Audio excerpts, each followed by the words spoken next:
Media మిత్రులందరూ నమస్కారం. ప్రభుత్వం కాంగ్రెస్ పార్టీ ఆనాడు అడ్డగోలుగా హామీలు ఇచ్చి ప్రజల్ని మభ్యపెట్టి అధికారంలోకి వచ్చి ఆ హామీలు నెరవేర్చడానికి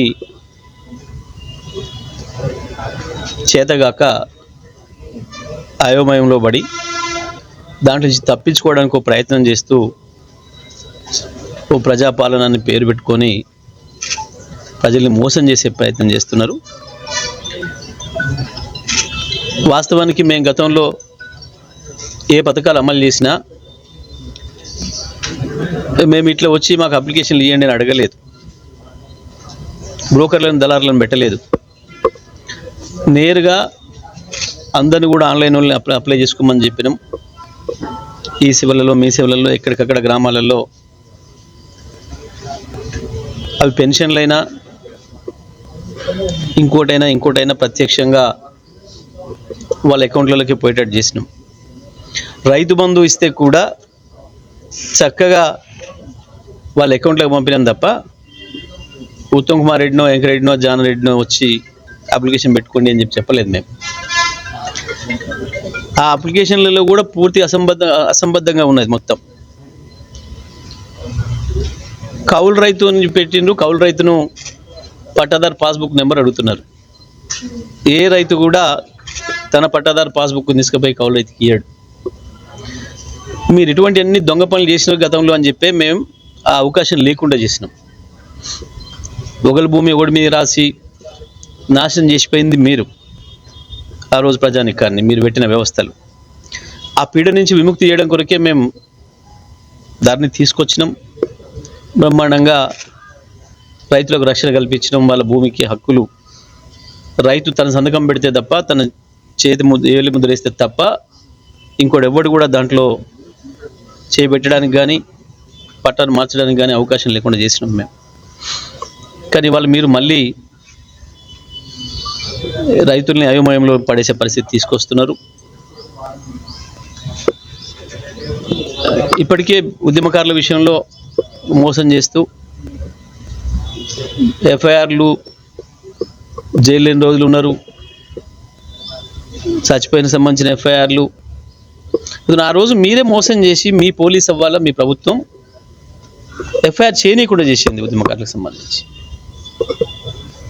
మేము దాంతో ఇబ్బందులు పడ్డాం. ప్రభుత్వం గుర్తించాలి అని అంటే తప్పకుండా ఆధారం ఉండాలి అనే ప్రయత్నం చేసినాం. మీరు చేసిన దుర్మార్గం వల్లనే అవ్వాల ప్రజలు చచ్చిపోయింది. మీ దుర్మార్గం వల్లనే రికార్డు కూడా కాకుండా ఉంది. మళ్ళీ ఇవాళ మీరే దొంగలు రికార్డులు అడుగుతున్నారు. ప్రజల్లో స్పష్టంగా కనబడుతుంది, ఉద్యమకారులకు కూడా అది కనబడుతూ ఉంది. ఇప్పుడు ఇవాళ ఏం చేస్తుంది ప్రభుత్వం, మళ్ళీ మనం మోసం చేయడానికి ప్రయత్నం చేస్తుందన్న విషయాన్ని ఉద్యమకారులు కూడా అర్థం చేసుకుంటున్నారు వెంటనే. ఇక పరిపాలన చేయమని చేతికిస్తే తప్పించకపోయి వాడు చేతగానోడు ఇంటి మీద రాళ్ళు పడుతున్నాయని చెప్పి ఇట్లా తప్పించుకొని పోయిన పద్ధతుల్లో చేతికిచ్చిన దాన్ని చేయడం చేతగాక ఈ పత్రాలు తీస్తాం, ఆ పత్రాలు తీస్తాం.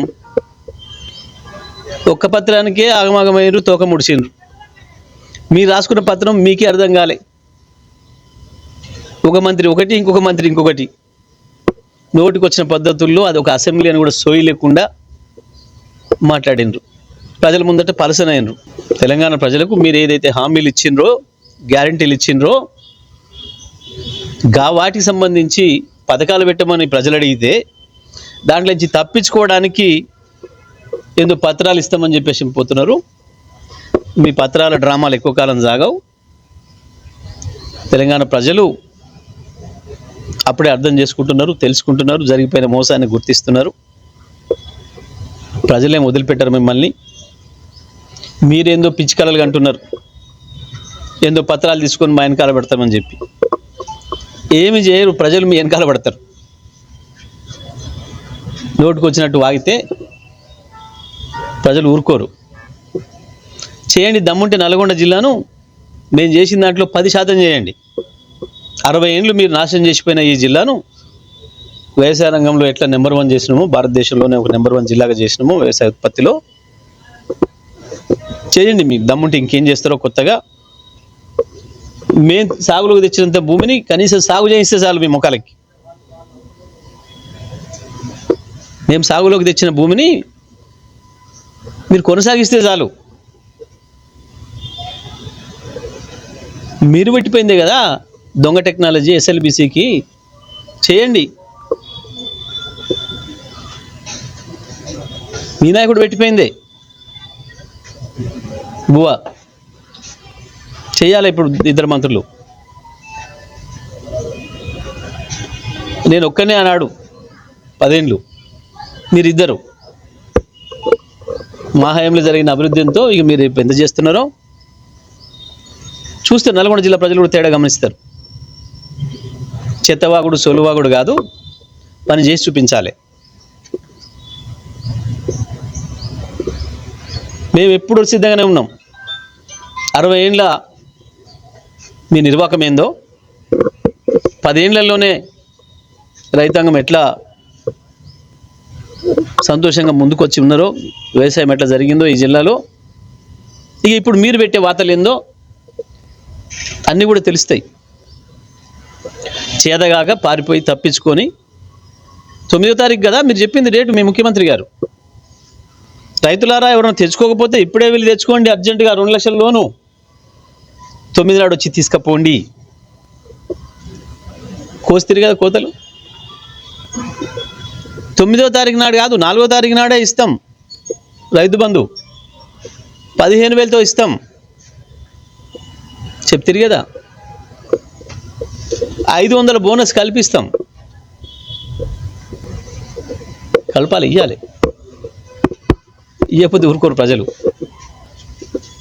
ఏదో పత్రాల పేరు చెప్పి తప్పించుకుందాం, టీఆర్ఎస్ వైపు వేలు పెట్టి చూపిద్దాం అన్న డ్రామాలు చేస్తున్నారు. డ్రామాలతో ఎక్కువ కాలం పరిపాలన చేయలేరు. పరిపాలన అనుభవం లేక, ఇచ్చిన హామీలతో ఏం చేయాలో తోయక పాపం లంకబిందెలను అనుకొని వచ్చినట్టు తీసుకుపోదామని. ఎందుకంటే వీళ్ళంతా గతంలో ఆపనలు చేసిన వాళ్ళే. లంకబిందెల కొరకు గుళ్ళు తవ్విన బాబుదారు వీళ్ళందరూ. అందుకనే ఆ ఉన్నాయి అనుకొని వచ్చిరట. ఉండవు. ప్రభుత్వం అంటే ప్రతిరోజు ఖజానాకి డబ్బు జమ అవుతుంటుంది, ప్రతిరోజు ఖర్చు అవుతుంటుంది. అది కూడా జ్ఞానం లేని వాళ్ళు పరిపాలనకు వస్తే ఇట్లనే ఉంటుంది. ఇంకా చాలా ఉన్నాయి చూడాల్సినవి. ఇప్పుడే మొదలైంది. పత్రాలు మీ మీద ప్రజలు రిలీజ్ చేస్తారు. ఆ రోజు వస్తుంది. జాగ్రత్తగా పనిచేస్తే మంచిది, జాగ్రత్తగా చేస్తే మంచిది. ఈ ఉత్తకోతలు మానేయండి.